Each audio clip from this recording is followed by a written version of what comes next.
Dan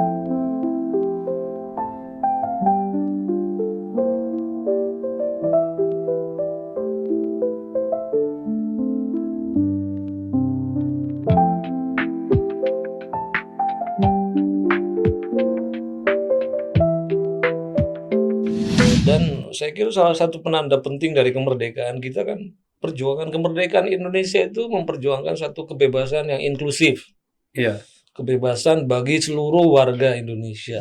Bangsa ini kan awalnya bangsa pelopor gitu. iya, iya. Kita pelopor dekolonisasi, kita pelopor solidaritas bangsa-bangsa bekas terjajah, pelopor gerakan non-blok, pelopor di dalam mengupayakan demokrasi yang inklusif itu gitu.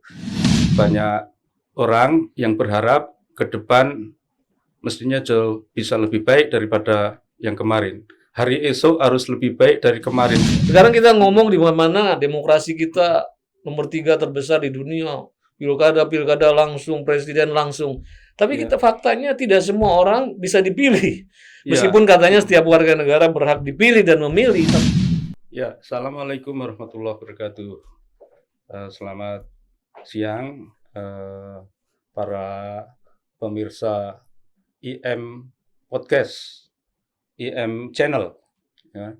Kali ini tamu saya adalah tidak asing lagi, Bang Yudi Latif atau Kang Yudi Latif, begitulah panggilannya, akrabnya. Gitu.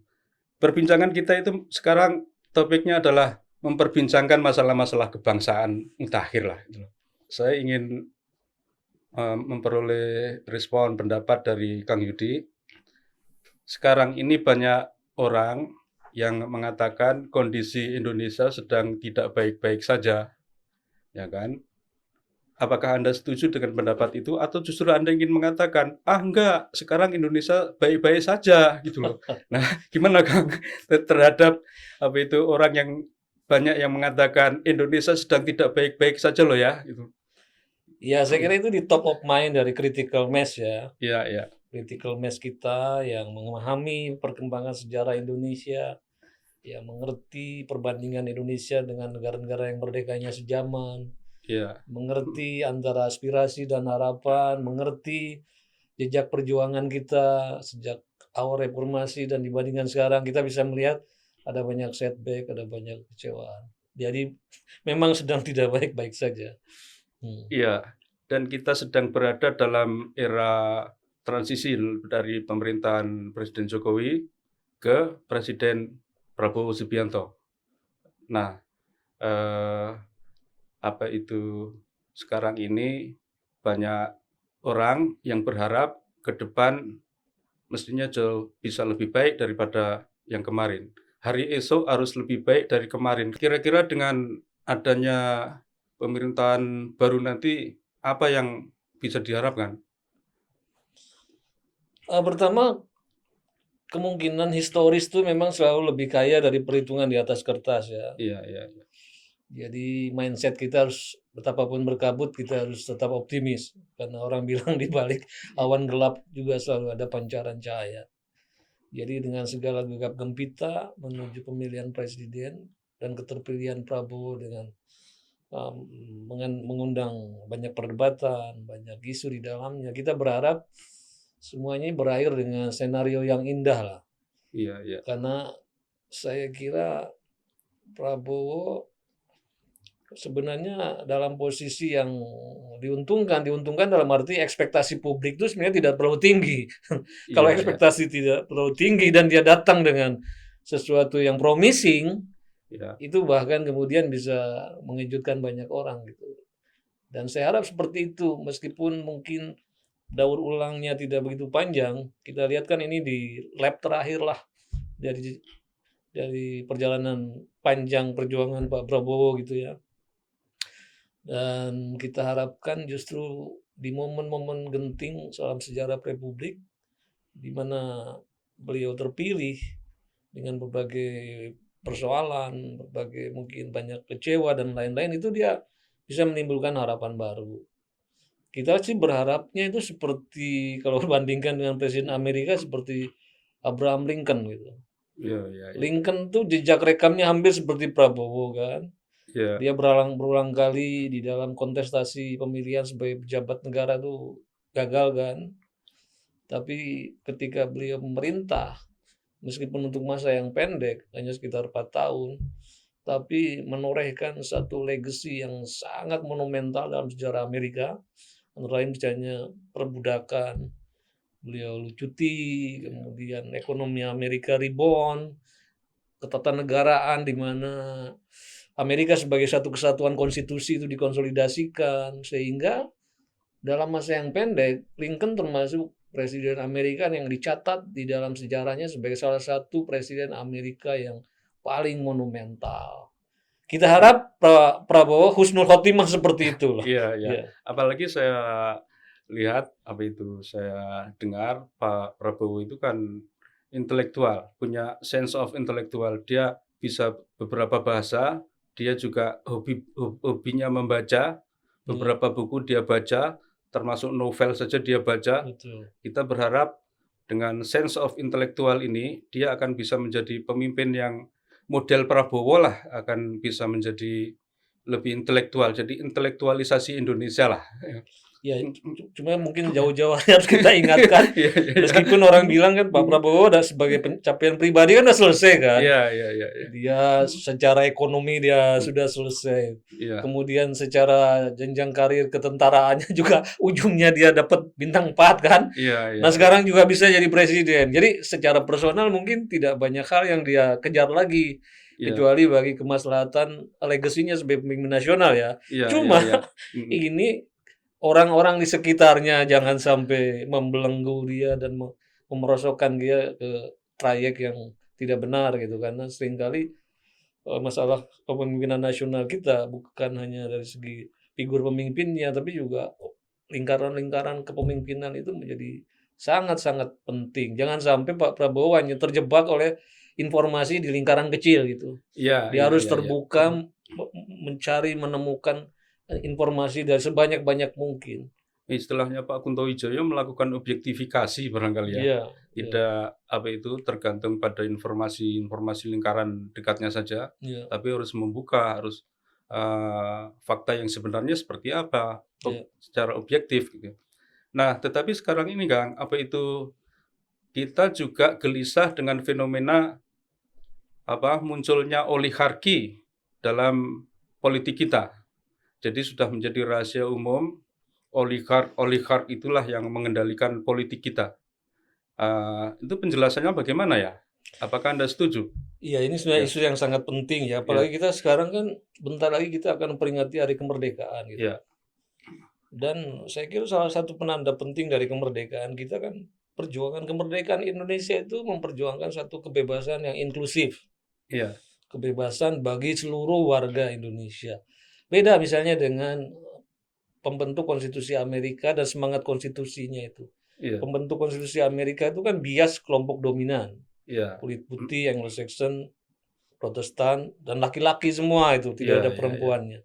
Makanya di dalam semangat konstitusinya juga kebebasannya itu selektif.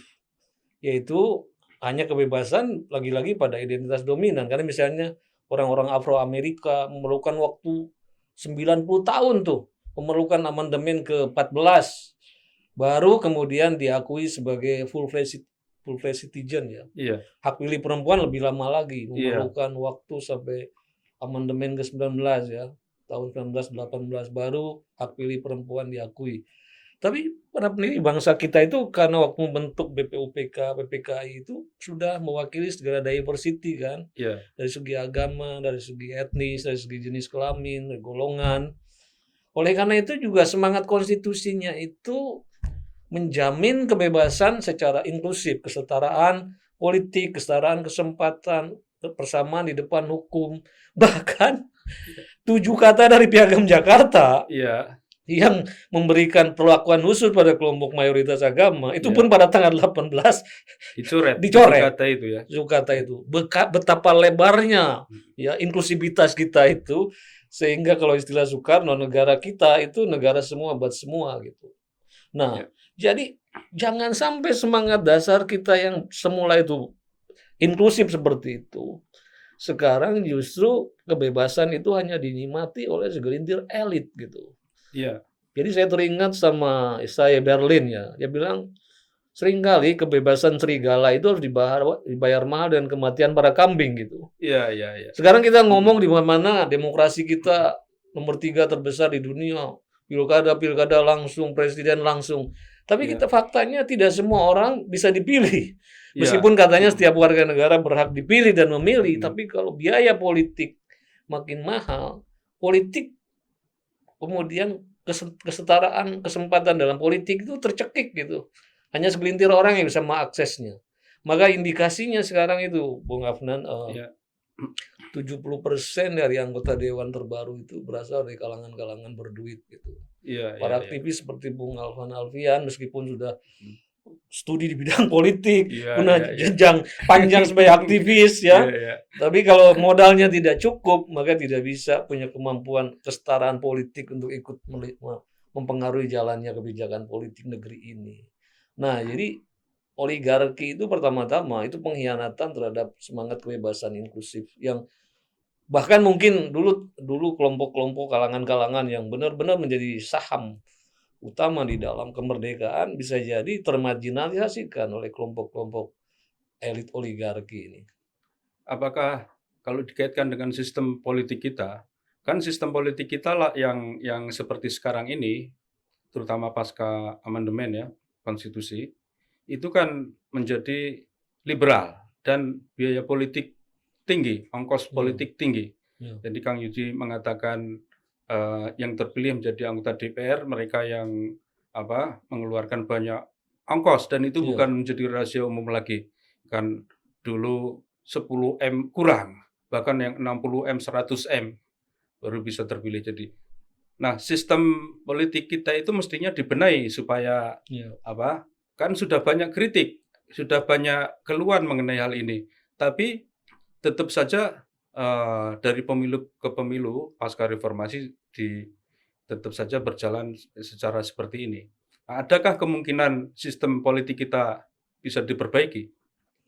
Hmm, Iya, hmm, pertama begini ya, ini mungkin hmm. kritik buat kita semua. Iya, Jadi iya, seringkali kita di dalam menjalani day to day political event ya, iya, iya, mengikuti peristiwa-peristiwa rutin politik, ada hal-hal yang seolah-olah tidak bisa lagi dipikirkan, sesuatu yang mhm, unthinkable gitu. Misalnya iya, iya, iya, seolah-olah itu sudah menjadi satu keharusan yang tidak bisa ditolak. Jadi misalnya iya, bahwa demokrasi itu dengan sendirinya harus mahal. Nah, iya, iya, misalnya. iya, iya, Kemudian bahwa pilihan-pilihan langsung semua itu satu-satunya pilihan dalam demokrasi iya, misalnya. iya, iya, Jadi ada hal-hal yang kita sudah seolah-olah tidak ada kemungkinan lain dan kita ikut aja irama kegaliban yang distortif ini gitu. Padahal kita tahu politik demokrasi tidak harus berbiaya mahal. iya, Contohnya mmm, misalnya India iya, dengan jumlah penduduk lebih dari 1 miliar ya. Tapi kan pemilunya dibikin murah gitu.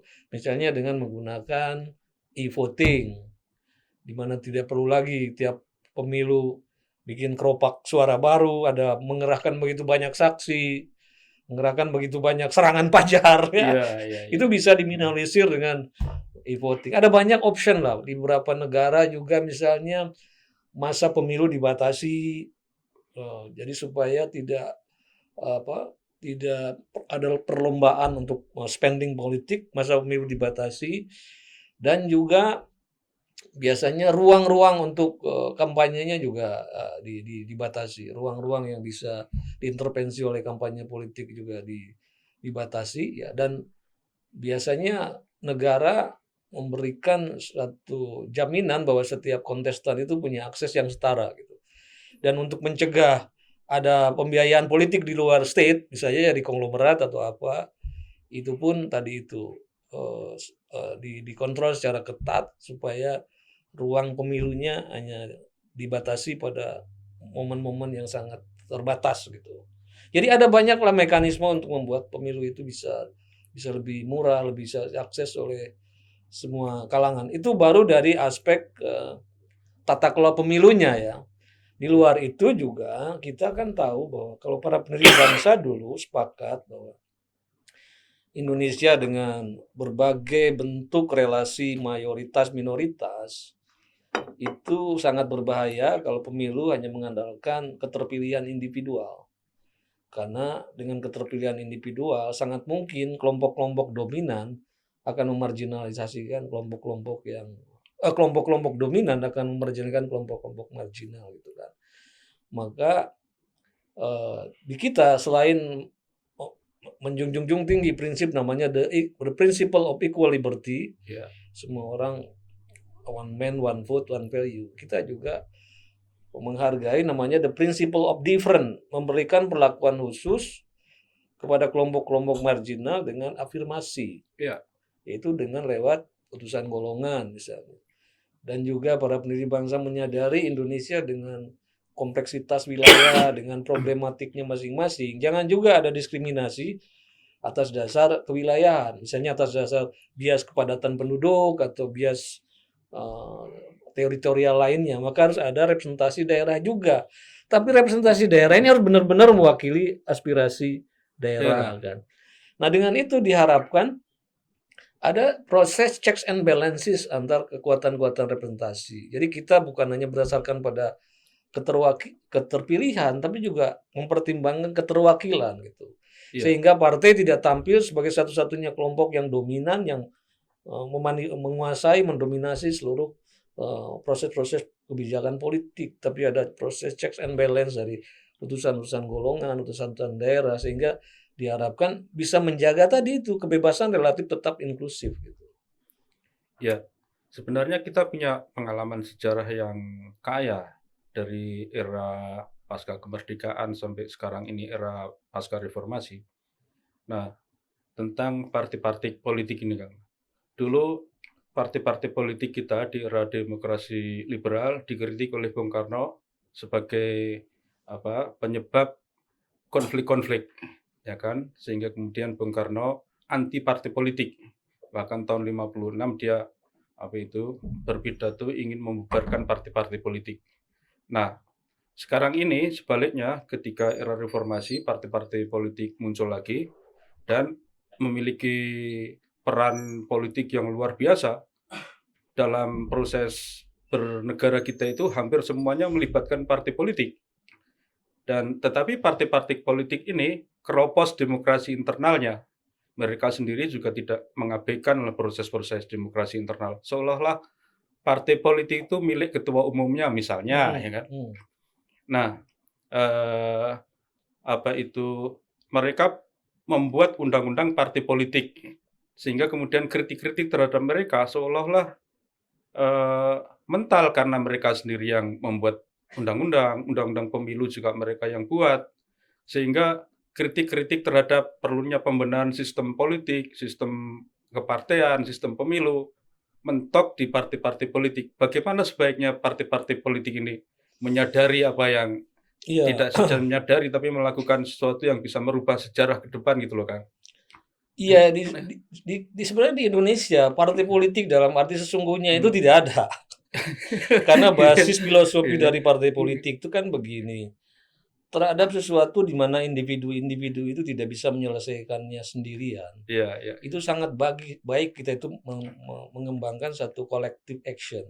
Satu tindakan kolektif bersama untuk memperjuangkan kepentingan bersama, kepentingan publik. Nah, jadi kan banyak hal tidak bisa dikerjakan sendirian. Membangun infrastruktur jalan raya, membangun kesejahteraan umum, nggak bisa. Perusahaan juga kan ada yang namanya externalities, lingkungan dan lain-lain. Tidak bisa dibangun oleh perusahaan sendirian. Jadi memerlukan satu kerja bersama dalam bentuk collective action demi kebajikan publik kan gitu. Nah, demi kebajikan bersama itu collective action memerlukan satu representasi. Itu yang disebut dengan partai politik. Jadi partai politik itu eksis sebagai wahana di mana orang-orang dengan aspirasi, idealisme yang sama itu berjejaring membentuk satu entitas dalam satu kelembagaan partai politik dengan ideologi yang sama memperjuangkan cita-cita kolektif kan. Oleh karena itu kepemimpinannya harus bersifat terbuka, yang instrumen keputusan tertingginya itu lewat musyawarah dari anggota-anggota partai politik itu kan. Dalam perkembangan Indonesia partai politik seperti itu tidak terjadi. Karena partai politik hanya ekstensi dari kekuatan-kekuatan privat kan. Jadi ini bertabrakan sepenuhnya dengan prinsip partai itu sendiri. Karena Iya. tadi partai ada untuk mengatasi kelemahan-kelemahan privat, Iya, kelemahan individu-individu. Sekarang partai di kita instrumen dari privat, bukan instrumen dari kepentingan kolektif. Iya. Nah, disinilah awal mula di mana partai itu bukan menjadi artikulator atau media untuk memperjuangkan kepentingan kolektif, tapi menjadi instrumen untuk penguatan kekuatan-kekuatan privat, kekuatan dari situlah munculnya oligarki itu. Gitu. Iya. Jadi partai politik hari ini bahkan situasinya lebih buruk ketimbang kegelisahan Bung Karno di tahun 50-an, 60-an, di mana biarang besok sebelum ayam berkokok partai politik harus dibubarkan. Kalau dulu Bung Karno tuh pusing dengan partai itu karena tadi itu terlalu banyaknya pertengkaran-pertengkaran ideologis yang menyita banyak waktu sehingga pembangunan terabaikan. Konstitusi pun tidak memenuhi konklusinya kan gitu. Akibat tengkar ideologis, tengkar lain. Tapi paling tidak waktu itu ada idealisme gitu. Ada idealisme. Nah, jadi tengkarnya kalau dulu tengkar idealisme, tengkar ideologi. Kalau sekarang tengkarnya tengkar kepentingan gitu. Potret partai-partai politik itu pragmatisme politik, idealisme politik itu sepertinya tersingkir sama sekali ya. Tapi bagaimana dengan civil society kita, Kang? Kan kendati partai politik kita dalam kondisi seperti ini penuh dengan kritik dan sebagainya, masih ada kekuatan masyarakat lain, civil society. Nah, ini juga menarik. Kalau kita pergi ke pikiran kayak Michel Foucault, dia bilang, power itu sebenarnya sesuatu yang sangat diperlukan oleh semua masyarakat. Karena tanpa power kita tidak bisa saling mempengaruhi. Power bukan hanya dalam negara ya, dia dilakukan keluarga pun power bekerja gitu. Siapa yang harus nyetrika, siapa.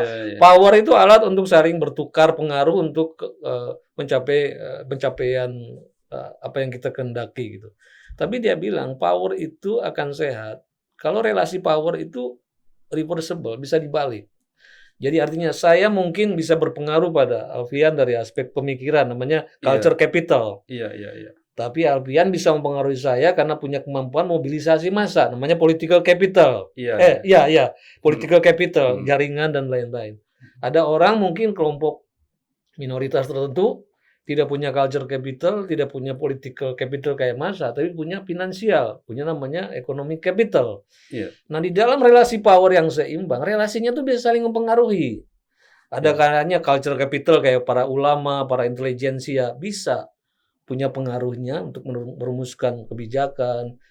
Ada saatnya kekuatan political capital pengaruhi karena jaringan massanya yang kuat pasti berpengaruh. Ada kalanya pemilik modal juga bisa berpengaruh. Ini interplay ini harus terjadi. Nah, di masa reformasi kita lihat proses interplay di dalam power relation tidak terjadi karena economic capital bukan saja mendominasi rumah ekonomi, tapi juga dia kemudian menaklukkan politik. Artinya kan bahkan banyak konglomerat yang bukan hanya menjadi penyumbang utama partai, tapi bahkan membentuk partai kan.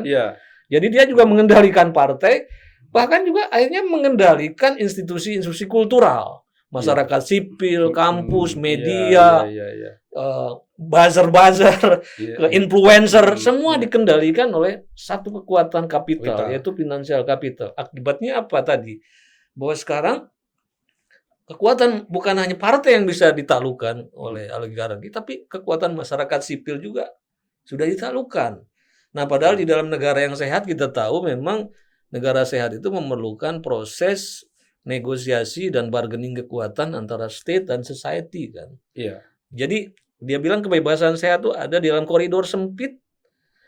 Hanya itu bisa dipertahankan kalau kekuatan state dan kekuatan society itu bisa saling mengendalikan. Kalau state terlalu kuat, society lemah, yang muncul adalah tirani kan, oligarki. Tapi sebaliknya kalau state lemah, society terlalu kuat, anarki kan gitu. Nah, ini kan memerlukan keseimbangan. Artinya kalau kita ingin membangun negara yang sehat, negara itu jangan mengoptasi pemodal, jangan mengoptasi masyarakat sipil, karena tanpa itu tidak akan terjadi keseimbangan. Dan sekarang justru ormas agamawan besar juga mulai jebol ini. Penetrasi kekuatan kapital itu. Yang itu jauh lebih mengkhawatirkan bagi saya.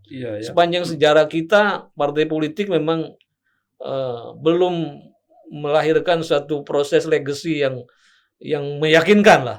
Iya. Tapi ormas itu selalu menjadi perisai di dalam kehidupan berbangsa dan negara. Manakala sekarang ormas juga mulai terjerembab, itu the great loss saya kira bagi sehatnya republik ini.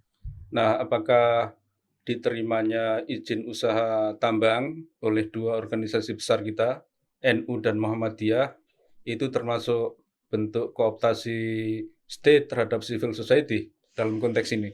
Nah, ini pertama yang harus dipahami kan, civil society itu di dalam dasar eksistensinya itu kan voluntary sifatnya, Iya. kesukarelaan. Sehingga di dalam kepengurusan organisasi civil society itu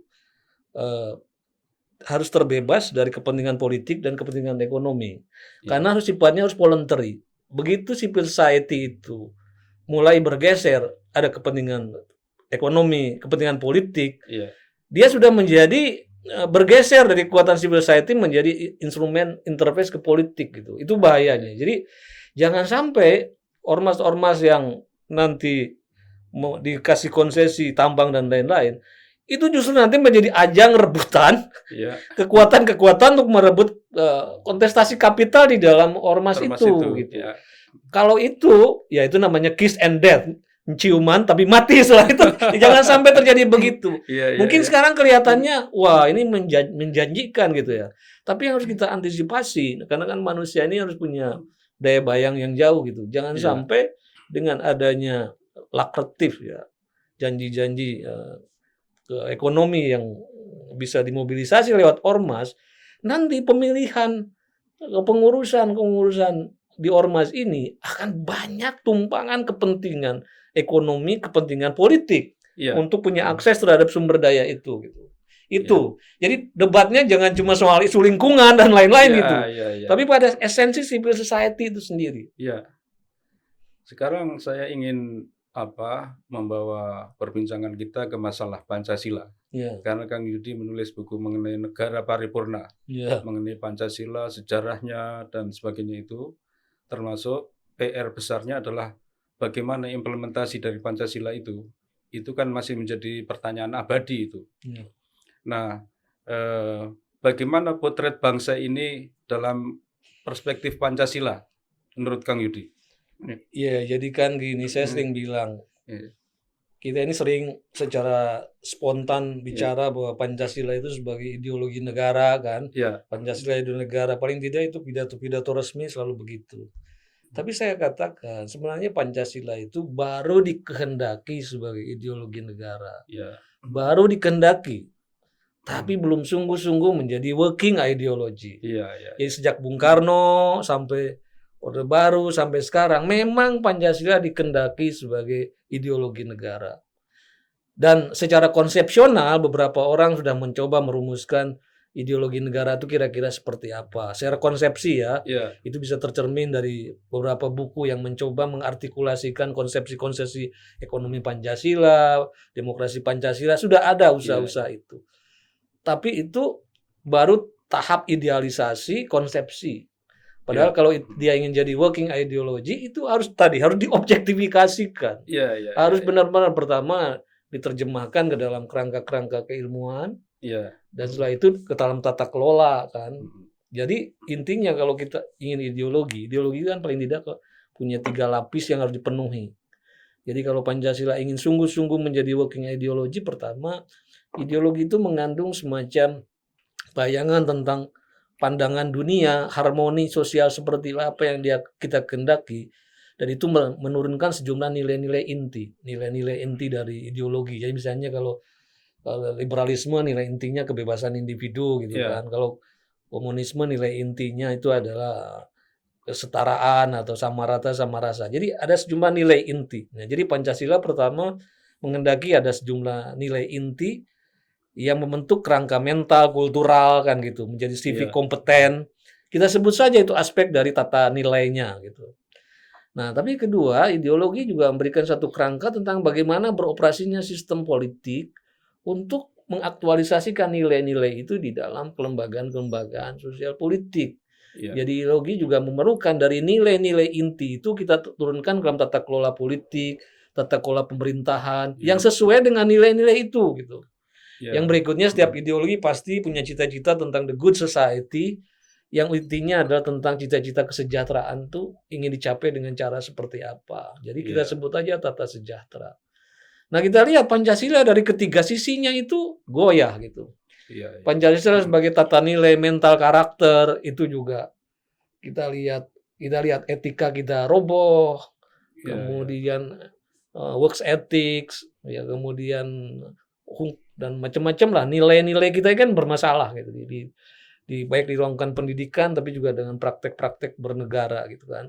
Terlihat dari perilaku aparat, terlihat dari bahkan penegak hukumnya sendiri tidak sungguh-sungguh membatinkan nilai-nilai Pancasila itu di dalam perilakunya kan.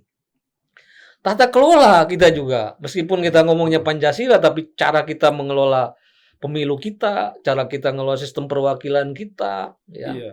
itu tidak mencerminkan nilai-nilai Pancasila, bahkan semakin berseberangan gitu dengan nilai-nilai Pancasila. Dan akhirnya kita lihat bahwa tata sejahtera yang kalau Soekarno bilang di alam Indonesia merdeka tidak boleh ada kemiskinan gitu. Iya. Tapi faktanya kan kemiskinan masih menjadi backbone utama dari negeri ini dan tingkat kesenjangan sosial dengan demokrasi bukan makin nyempit, tapi dengan demokrasi reformasi ini tingkat kesenjangan makin lebar. Jadi kita lihat justru antara idealisasi dan praksis itu kok makin jauh dari ideal-ideal demokrasi Pancasila. Iya. Anda juga mengarang buku pendidikan yang berkebudayaan. Nah, ini menarik itu. Ya. Dan buku itu saya baca dan banyak catatan kaki. Pokoknya komprehensif sekali lah itu. Bisa dijelaskan lagi. Tadi kan salah satu penanaman nilai-nilai itu kan perlu proses pendidikan. Ya. Nah, sementara keluhan publik selama ini kurikulum pendidikan Pancasila di sekolah-sekolah kita itu diganti pendidikan kewarganegaraan. Dulu kan pendidikan moral Pancasila. Sekarang menjadi pendidikan kewarganegaraan. Nah, itu juga dianggap mendegradasi sosialisasi nilai-nilai Pancasila di sekolah-sekolah kita. Bisa dijelaskan konsep pendidikan yang berkebudayaan itu dan dikaitkan dengan isu-isu pendidikan mutakhir kita lah belakangan ini. Ya itu menarik. Jadi sebenarnya pendidikan yang kebudayaan itu adalah semacam filsafat pendidikan berdasarkan Pancasila lah. Iya. Jadi kan kita ini seringkali rejim pendidikan kita seperti belingsatan ngejar layang-layang putus gitu. Seolah-olah demi memajukan pendidikan tuh kadang-kadang harus meniru ini, meniru itu. Ada era 4.0, kita juga alat 4.0 gitu. Tapi sebenarnya kan pendidikan tuh ada prinsip-prinsip yang konstan. Ada aspek-aspek dimensi yang sifatnya prinsip yang fundamental yang konstan, tapi ada yang sifatnya memang instrumental gitu. Jadi yang penting itu adalah prinsip fundamentalnya sebenarnya apa sih pendidikan itu? Ya kata Ki Hajar Dewantara, pendidikan itu proses belajar menjadi manusia seutuhnya dengan belajar dari kehidupan sepanjang hayat gitu. Jadi intinya sebenarnya pendidikan itu bagaimana menjadi manusia baik gitu. Nah, menjadi manusia baik ini saya tiba-tiba teringat satu ayat di dalam surat Ibrahim ya, ayat 24, 25, bilang gini, manusia baik itu ibarat pohon yang baik.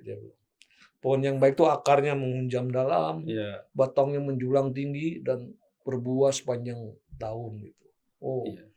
Berarti saya bilang ini kita mengembangkan pendidikan itu seperti falsafah pohon. Gitu. Tapi kalau di Al-Quran kan cuma akar, batang, dan buah gitu. Tapi saya lihat, kan selain akar, batang itu kan ada cabang, ranting, daun gitu. Maka dari situ saya kembangkan. Jadi intinya pohon pendidikan itu pertama akarnya tuh kuat ke dalam. Ini karakter. Akar yang kuat tuh karakter. Pohon yang menjulang tinggi itu wawasan pengetahuan yang tinggi, logika, matematika, fisika, sains, macam-macam lah. Cabang ranting tuh keterampilan tata kelola gitu. Cabang ranting skill, ada hard skill, soft skill dan life skill.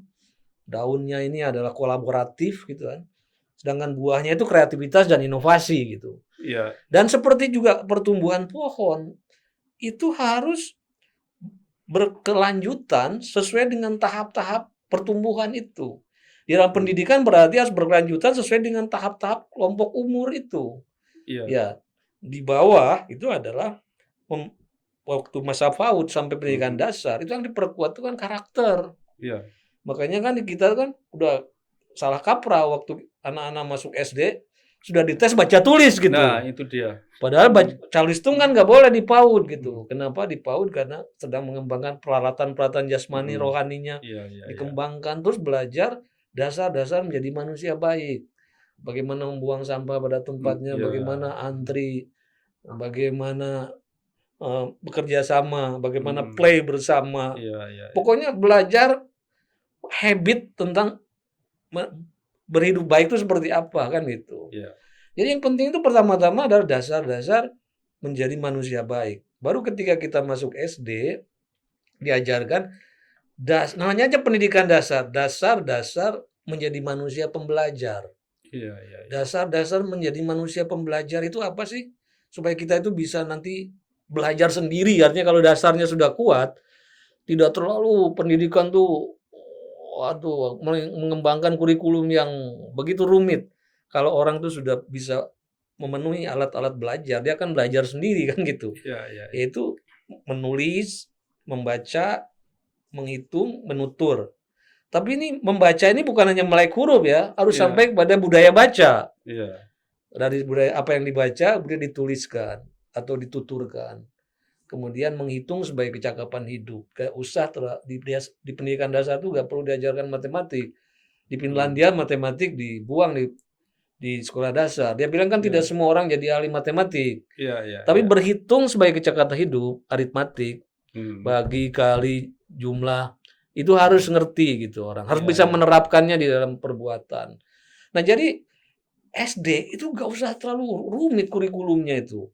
Dasar-dasar menjadi manusia pembelajar. Tapi semua ini baik menulis, kemudian menutur, membaca harus dirembesi oleh karakter. Bacaan-bacaannya, bacaan-bacaan yang berisi kisah-kisah yang narasi-narasi keteladanan, menuliskan hal-hal misalnya aku dan tetanggaku, aku dan yang membangun karakter hidup kayak gitu.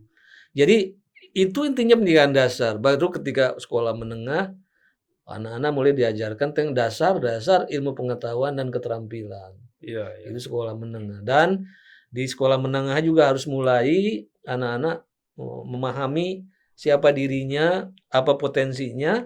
Tapi saat yang sama juga di balik kesadaran siapa dirinya dengan segala keistimewaannya, harus juga bisa bekerja sama dengan orang-orang lain. Maka kurikulumnya itu dibuat ada namanya pertama mandatory subject. Kalau mandatory subject ini pelajaran wajib yang harus diambil oleh semua orang, ya namanya berbasis kelas. Tapi di luar itu ada pelajaran-pelajaran elektif, pilihan berdasarkan atas dasar preferensi kecerdasan masing-masing. Baru di perguruan tinggi orang-orang mulai diajarkan bagaimana punya wawasan generalis, tapi dengan keahlian spesifik. Kalau dulu kan generalis dan spesialis itu dihadapkan. Enggak, sebenarnya wawasannya itu harus generalis. Misalnya Soekarno, dia kan dari teknik ya. Tapi kan dia ngerti politik, ngerti kebangsaan, ngerti sejarah gitu. Jadi jangan kacamata kuda gitu.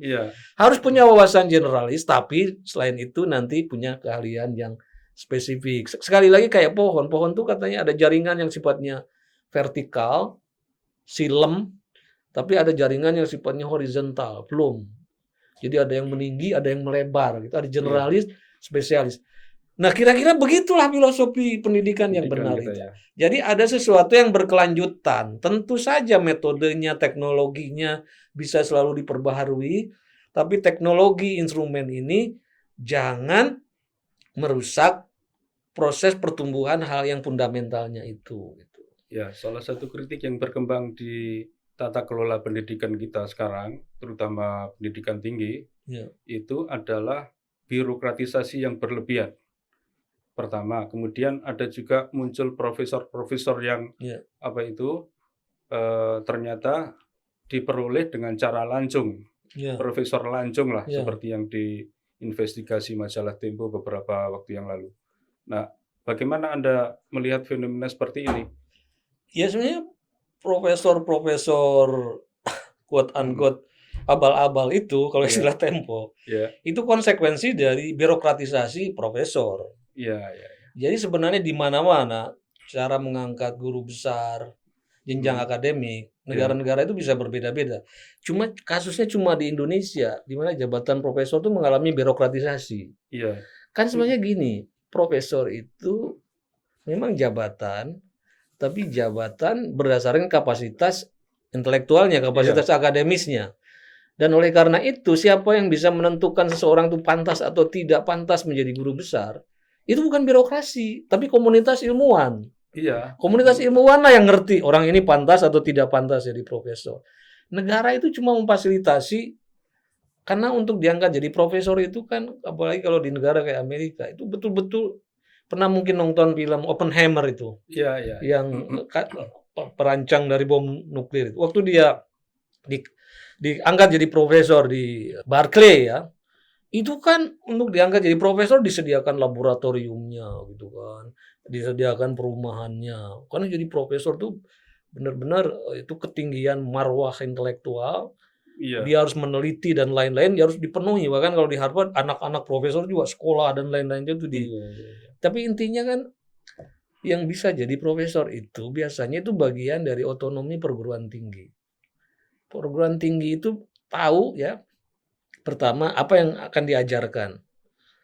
Jadi ini juga masalah di perguruan di kita, kebijakan Iya, pendidikan iya. kita itu kan nomenklatur mata kuliah dan apa itu Mhm. harus ditentukan oleh birokrasi gitu. Iya, iya, iya. Nggak bisa karena pada dasarnya universitas tidak mengajarkan sesuatu yang tidak ada ahlinya. Mhm. Jadi universitas hanya mengajarkan yang ada ahlinya. Nah, pusat keahlian universitas itu ada di guru besar itu. Nah, jadi perguruan tinggi itu yang menentukan guru besar bidang apa yang dia perlukan sesuai dengan misi dari perguruan tinggi itu sendiri. Nah, jadi bagaimana cara mengangkat guru besar itu diserahkan kepada tadi itu. Bagaimana apa yang dianggap perlu oleh setiap perguruan tinggi dalam menentukan ahli di bidang yang akan dikembangkan itu. Nah, tapi tidak semena-mena nih. Iya. Universitas ketika mengangkat guru besar itu pertama dia harus mendapatkan persetujuan dari Dewan Guru Besar internal. Setelah itu dia harus mendapatkan review dari Mhm. ahli-ahli yang terkait dengan keahlian ini. Biasanya minimal Oh. 4 review di eksternal untuk menentukan apakah seorang itu layak gak jadi guru besar atau tidak. Nah, dan biasanya untuk membuat bias penilaian eksternal juga bisa diatasi. Biasanya ketika si universitas itu memasok data ke examiner, Iya. itu biasanya namanya juga dihilangkan gitu. Iya, Jadi iya, mereka iya, iya. suruh baca hasil karya-karyanya aja Iya, tanpa iya, tahu iya, iya. siapa sebenarnya itu. Jadi dengan demikian tidak ada kans bagi seseorang yang karena misalnya punya jabatan politik tiba-tiba bisa jadi guru besar, gak ada kans. Iya, iya, iya, Karena iya. itu akan dinilai oleh komunitas ilmiah gitu. Iya, iya, iya. Nah, jadi di kita udah salah kaprah rangka dalam rangka menaikkan guru besar. Nah, karena guru besar itu harus tetap, dia harus jadi Iya. ahli di situ. Maka nggak bisa nih dosen tidak tetap tiba-tiba jadi Profesor. profesor itu Iya, nggak iya, iya. bisa. Di beberapa negara ada namanya itu adjunct profesor, jadi Mhm. pengajar profesor tamu ya. Iya. Tapi Mhm. profesor tamu itu sudah jadi profesor Iya, juga. iya, iya, iya, Di iya. sini tidak ada ahlinya, di tempat lain ada Ahlinya, ahlinya, profesornya. baru itu jadi profesor tamu Iya, gitu. iya, iya. Jadi gitu Bung. Jadi Iya, ini iya, iya. semua itu ada simptom dari kekeliruan di dalam cara kita di dalam mengembangkan birokratisasi pendidikan yang berlebihan sehingga untuk Mhm. mengangkat guru besar tuh dibirokratisasikan juga gitu. Iya, saya merasakan itu kan karena saya dosen gitu Iya loh. iya. Kritik lain terhadap praktik pendidikan kita itu juga komersialisasi. Jadi kan belakangan ini kan juga banyak demonstrasi mahasiswa yang beberapa bulan yang lalu yang juga menjadi laporan majalah Tempo, naiknya UKT, uang kuliah tunggal Iya. di beberapa perguruan tinggi. Apakah pendidikan kita sekarang, eee, semakin mahal? Kan politik semakin mahal, pendidikan juga semakin mahal. Bagaimana ini? Kalau begitu kan kita hidup di Indonesia ini bisa semakin mahal dalam Iya. berpolitik, dalam berpendidikan. Harus dievaluasi ini semua, Kang Yudi. Iya, Iya, pertama kalau iya. pendidikan tingkat dasar atau kita kan Mhm. mengenal Iya, istilah iya. wajib belajar ya. Iya, Dari wajib belajar 6 tahun, 9 tahun, mungkin berikutnya akan naik lagi. Artinya pertama di dalam konstitusi kan setiap warga negara berhak atas pendidikan. Pendidikan. Dan negara harus memberi jaminan atas pendidikan itu kan. Ya sebenarnya negara tuh punya kewajiban untuk memenuhi jaminan pendidikan. Apalagi kalau kita mengingat rejim negara-negara kesejahteraan kayak di Skandinavia yang menganut universal welfare state ya. Itu betul-betul negara itu harus menjamin akses pendidikan bagi semua kalangan. Bahkan Amerika yang kapitalis itu pasca Perang Dunia Kedua masuk perguruan tinggi itu masih gratis bagi semua warganya. Dan justru ketika Amerika itu dalam perkembangan waktu pricing di dalam perguruan tinggi itu makin mahal, nah itulah terjadi kesenjangan sosial itu terjadi gitu. Karena perguruan tinggi hebat kayak Harvard dan lain-lain hanya bisa diakses oleh golongan-golongan yang elit juga gitu. Nanti golongan-golongan elit setelah lulus dari universitas elit melahirkan komplek-komplek industri elit kayak Silicon Valley dan lain-lain. Jadi perguruan tinggi menjadi katalis bagi elitisme masyarakat di Amerika. Dari masyarakat yang tadinya egaliter jadi masyarakat yang terbelah yang melahirkan populisme hari ini gitu ya. Nah artinya oke. Jadi kalau pada tingkat wajib belajar mestinya kan karena ini sudah menjadi kewajiban warga negara, maka negara harus menjamin. Makanya orang mau, tapi kan gini, sekolah negeri kan terbatas. Mungkin kita sering lupa bahwa jumlah sekolah swasta ini dari SD ya, apalagi dari PAUD ya, sampai perguruan tinggi itu lebih banyak swastanya, Bung, daripada negerinya. Gitu. Jauh lebih banyak lebih swasta. Banyak swastanya. Nah, artinya kan negara ini berutang budi sebenarnya pada universitas swasta itu, pada sekolah-sekolah swasta, karena itu berarti dia mensubsidi negara nih. Karena mestinya kan kewajiban negara nih. Maka mestinya sebenarnya yang harus diperhatikan oleh negara itu bukan sekolah-sekolah negeri, termasuk sekolah-sekolah swasta itu harus diperlakukan setara kalau itu menyangkut apalagi wajib belajar ya. Artinya di sini prinsipnya itu money follow student. Jadi student mau masuk kemanapun kalau itu wajib belajar itu harus disubsidi oleh negara. Nah oleh karena itu tapi kan negara melihat ini ada sekolah-sekolah elit, ada sekolah-sekolah alit gitu kan. Nah jadi meskipun tapi tadi pada dasarnya kalau wajib belajar sekolah manapun harus bisa diakses student kan. Maka harus diwajibkan sekolah-sekolah elit ini, swasta-swasta elit itu juga harus kasih kuota bagi orang-orang miskin. Itu pertama harus ngasih kuota pada orang miskin. Karena itu ada kewajiban negara gitu. Nanti bagaimana kuota dari sekolah-sekolah swasta ini ya bisa saja misalnya di tax deduction macam-macam. Ya, jadi pengurangan pajak bisa itu kan. Jadi gitu. Nah, di perguruan tinggi Indonesia ini juga kita tahu lebih banyak swastanya daripada sekolah negerinya. Nah, jadi menurut saya memang ini kasusnya misalnya kayak di Amerika ya. Di Amerika bahkan yang liberal itu universitas swasta dan universitas negeri sama-sama dapat dana federal. Sama-sama punya kans untuk dapat federal. Cuma bedanya kalau universitas negeri masih dapat dana dari negara bagian gitu. Sedangkan swasta tidak. Tapi intinya universitas swasta pun tetap harus diperhatikan oleh negara. Perhatikannya tidak harus dalam bentuk bantuan uang langsung ya. Tapi juga bisa misalnya dalam bentuk tax deduction dan lain-lain. Tapi dengan catatan pricing di universitas swasta itu juga harus dibatasi. Karena terbukti kalau semakin tinggi biaya kuliah tinggi dan semakin mengerucut aksesnya jadi sekelintir elit. Nah itu yang elitisme ini berbahaya, bukan saja itu memblokade akses orang miskin pada universitas itu, tapi juga ini menjadi awal dari elitisme masyarakat seperti saya jelaskan tadi dalam kasus Amerika. Maka meskipun universitas swasta itu negara harus membatasi cap tertinggi itu berapa yang harus bisa diambil dari mahasiswa gitu. Karena itu kalau cap terlalu tinggi semakin sulit diakses oleh masyarakat umum. Nah itu berbahaya bagi penurunan sosial masyarakat itu. Saya kira kita sudah di penghujung acara ini. Jadi apa yang hendak Anda katakan sebagai semacam pesan-pesan terakhir lah terhadap publik terkait dengan kondisi kebangsaan kita ini.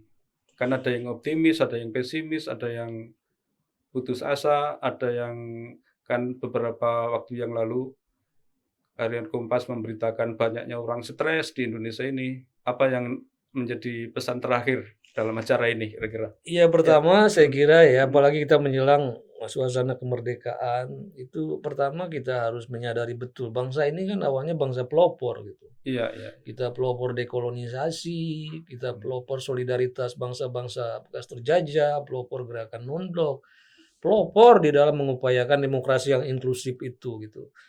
Jadi negara ini memulainya itu sudah benar gitu, bahkan bisa Iya. menjadi rujukan global. Problem Indonesia itu selalu tidak bisa mempertahankan apa yang baik. Pohon sejarah yang benar itu kan mempertahankan yang baik, membuang yang buruk. Iya. Tapi dalam trajektori sejarah kita, mempertahankan yang buruk, membuang yang baik. Baik. Gitu. Nah, jadi ini antitesis terhadap pohon yang baik itu. Maka menurut saya, coba kita kembali lagi ke fitrah cita negara kita ini. Kita jangan terlalu mudah untuk selalu asal copy paste dari luar. Tapi coba renungkan dulu filosofi, kenapa dulu para pendiri bangsa begini. Mungkin ada distorsi dalam implementasinya, tapi kita jangan kemudian distorsi, lalu kemudian kita merobohkan jembatannya gitu. Iya. Lihat distorsinya, tapi prinsipalnya harus kita pahami gitu. Karena institusi politik, institusi apapun tidak bisa asal meng-copy paste dari luar. Iya. Ini ada pengalaman ya, waktu itu di tahun 2000-an, itu sekumpulan ahli-ahli tata negara dari Eropa Barat berkumpul di Praha untuk membantu negara-negara Eropa Timur yang sedang bertransisi menuju demokrasi dengan Iya. membantu mengkonstruksi konstitusi dengan meniru konstitusi seperti ada Eropa Barat gitu. Iya, iya. Tapi hasilnya apa? Berantakan semua, Bung. Václav Havel ya waktu itu ya presidennya. Iya, pada berantakan Iya. karena institusi tidak bisa dikopi begitu saja. Institusi harus tumbuh dari satu tradisi gitu. Makanya di dalam politik setiap sistem itu selalu ada kelemahan dan kelebihannya. Jadi final say-nya itu kalau begitu apa? Bukan soal mana yang lebih rasional dan tidak rasional, tapi tradisi kadang-kadang menjadi penentu. Contohnya di Amerika kan sering terjadi pemimpin yang dari popular vote-nya menang kalah gitu. Iya. Misalnya Al Gore menang popular vote-nya, tapi dianggap kalah gitu. Misalnya George Bush kan. Iya. Kemudian juga Hillary Clinton. Bukan nih Trump Trump. kan kalah dari Hillary Clinton ya. Iya, iya, iya. Lalu muncul di situ suara masyarakat. Ini nggak demokratis. Kok pemimpin yang dipilih oleh popular vote malah kalah gitu. Iya. Lalu mereka pikir kita ubah sistem pemilihan presiden Amerika dari electoral college ke popular vote.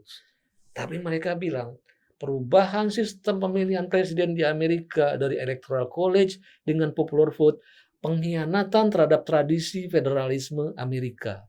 Iya. Jadi iya. tradisi gitu. Ya, dia oleh karena itu menurut saya. Nah, jadi mungkin model pemilihan yang ada di sistem politik demokrasi liberal kayak Amerika mungkin cocok untuk masyarakatnya. Tapi belum tentu cocok buat Indonesia. Nah, ini dari dalam hal ini ya Syamang itu melihat demokrasi itu punya cacat bawaan. Sejak demokrasi di Athena sampai demokrasi Amerika terbiasa menangani masyarakat homogen. Di Athena misalnya hanya orang kota, laki, orang dewasa. Di Amerika masyarakat majemuk tapi kulit putih Anglo-Saxon dominan memarginalkan kelompok lain kan. Iya. Dia bilang bahkan di barat itu terbiasa menangani masyarakat homogen. Begitu muncul heterogenitas akibat imigran dan lain-lain seperti kasus di Amerika juga. Ini demokrasi yang berdasarkan dikte dominan itu tidak bisa lagi memenuhi aspirasi orang yang ingin kesetaraan. Nah, mulai krisis. Nah, kita lihat solusinya itu apa? Memerlukan satu model demokrasi yang bisa lebih adaptif terhadap kelompok-kelompok yang majemuk. Dan itu justru eksperimen itu, the great experiment itu sudah dicoba dipikirkan oleh para pendiri bangsa. Iya. Tinggal bagaimana kita mencoba mengeksekusinya secara lebih proper, terbebas dari distorsi-distorsi orang kuat. Jadi misalnya di masa Orde Baru, cara memilih utusan golongannya itu kok diserahkan pada presiden gitu. Kan di situ sumber distorsinya, sehingga presiden punya kans untuk mengangkat begitu banyak orang di parlemen. Jadi konsepnya sudah benar, tapi eksekusinya yang harus kita perbaiki gitu. Jadi saya kira begitulah. Jadi ya coba 79 tahun Indonesia merdeka itu kita kembali ke semangat cita negara, cita moral Pancasila gitu. Dan di dalam sejarah kita dari dulu partai-partai politik boleh banyak, tengkar-tengkar antar elit juga selalu terjadi. Hatta ada masalah dengan Yamin, Bung Karno ada masalah dengan Zahrir. Tapi di balik tengkar-tengkar pribadi ini, kalau sudah menyangkut national interest, biasanya mereka akan duduk bareng untuk perwujudan cita-cita dan kebaikan hidup bersama. Jadi kepentingan politik itu ada batasnya, yaitu batasnya adalah common good, kebaikan hidup bersama. Saya kira itu, terima kasih. Ya, terima kasih atas pencerahannya Kang Yudi pada podcast kali ini. Sekali lagi di penghujung acara ini saya sampaikan terima kasih atas bincang-bincang kita ini, dan kita akhiri sampai sekian dulu para pemirsa. Terima kasih. Assalamualaikum warahmatullahi wabarakatuh. Waalaikumsalam. Ya.